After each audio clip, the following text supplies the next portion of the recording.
कुसुम की शादी गांव में सचिन के साथ हुई। सचिन कस्बे में ऑटो चलाता था। 1 साल बाद कुसुम ने एक बेटी को जन्म दिया।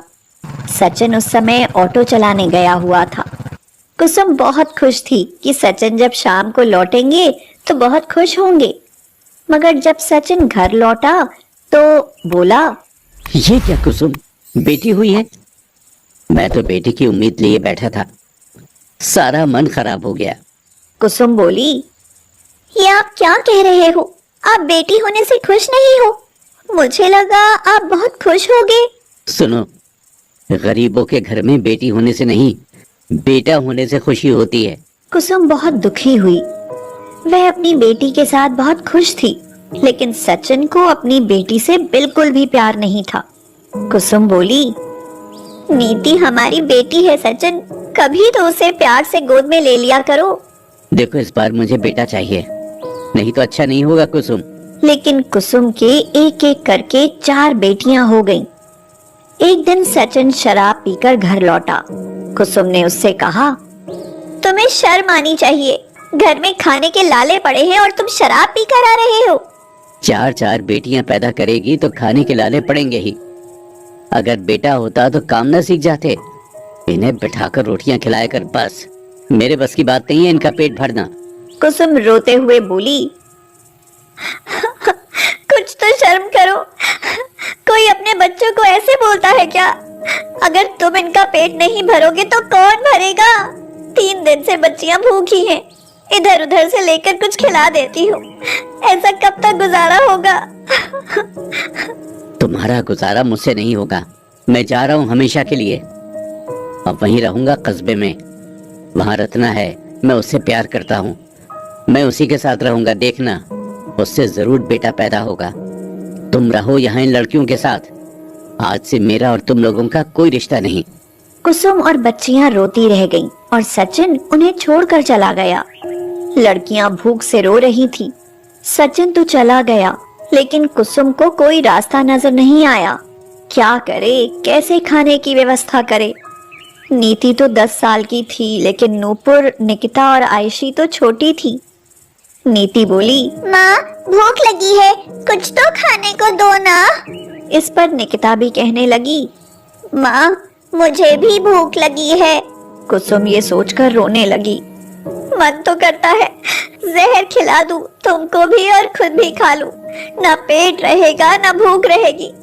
कैसे भूख से तड़पता देखूं तुम्हें मैं। कुसुम ने रसोई में देखा तो सत्तू के अलावा कुछ नहीं था, लेकिन सूखे सत्तू से भला क्या पेट भरता। सोचा कि इसका शरबत ही बना देती हूँ। सबके लिए गिलास में डालकर बैठी ही थी कि तभी वहां पड़ोस की एक अम्मा आ गई। कुसुम ने अपने लिए रखा शरबत उन अम्मा को दे दिया। अम्मा बोली, अरे बेटी, ये तो बहुत स्वादिष्ट है। मैंने ऐसा शरबत पहले कभी नहीं पिया। अम्मा बच्चियां भूख से रो रही थी। घर में खाने के लिए कुछ भी नहीं था, इसलिए जो कुछ भी था उससे ये शरबत बना दिया। कुछ काम भी करूं तो इन लड़कियों को छोड़कर कहाँ जाऊं?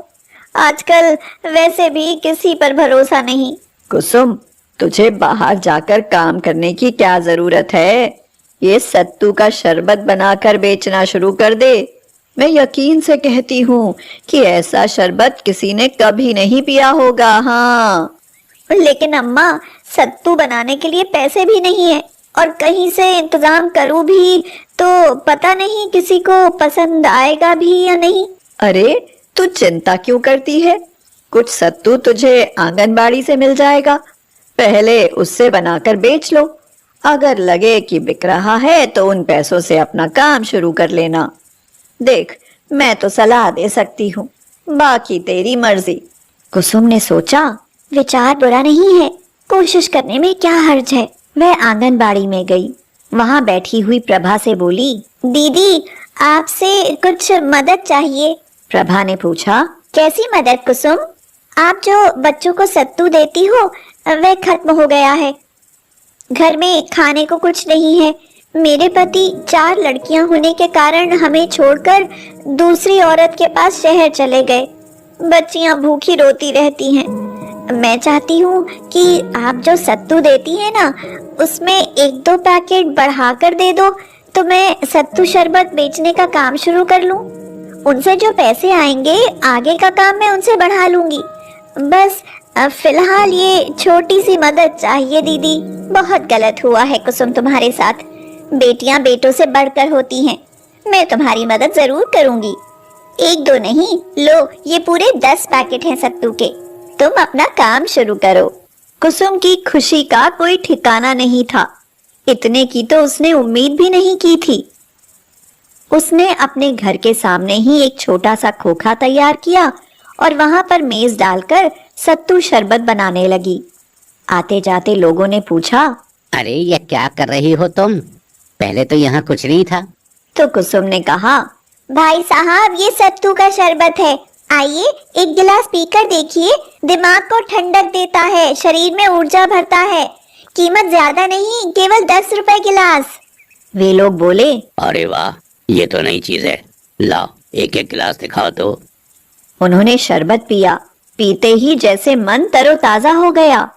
उन्होंने कहा, ये तो बहुत बढ़िया चीज है, हमने पहले कभी ऐसा शरबत नहीं पिया।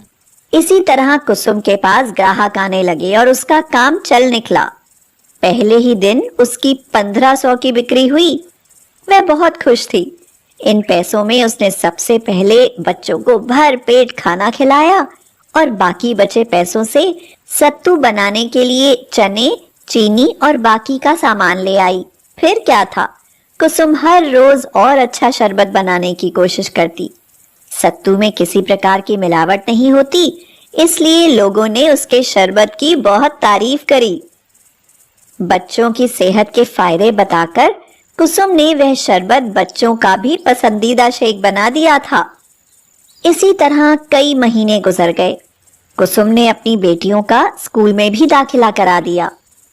शरबत की मांग बढ़ने लगी। अब वह खोखा छोटा पड़ जाता था। लोगों की भीड़ ज्यादा थी और कुसुम भी अकेली पड़ जाती थी। इसलिए उसने गांव की कुछ जरूरतमंद औरतों को अपनी मदद के लिए रख लिया और अपने खोखे को एक बड़ी दुकान में बदल लिया। 3 साल बाद सचिन कुसुम की दुकान पर आया तो वहां कुसुम को कुर्सी पर बैठे देख हैरान हो गया। कुसुम, तुम क्या इस दुकान की मालकिन हो? हाँ, मैं ही मालकिन हूँ। बताओ कितने गिलास शरबत चाहिए? मैं शरबत लेने नहीं आया। मैं तो पास के कस्बे में सत्तू के शरबत की तारीफ सुनकर ये देखने आया था कि हमारे गांव में ये काम किसने शुरू किया है। तुम्हें क्या लगा कि तुम्हारे छोड़कर जाने से मेरी बेटियां भूखी मर जाएंगी? माँ हूँ मैं उनकी, उन पर कभी आंच नहीं आने दूंगी। आज मेरी वजह से मेरे जैसी 10 महिलाएं इस काम से अपनी गुजर बसर कर रही हैं। मुझे माफ कर दे कुसुम, मुझसे गलती हो गई। नहीं सचिन, तुम्हारे बिना इन 3 सालों में मैंने बहुत संघर्ष किया है। अब मैं इस मुकाम पर पहुंच चुकी हूँ कि अपने जैसी कई बहनों के घर चला सकती हूँ। तुमने मुझे जिंदगी के उस मोड़ पर छोड़ा था जहां मुझे तुम्हारी बहुत जरूरत थी। 4 बच्चों की परवरिश अकेले करना कोई आसान काम नहीं था।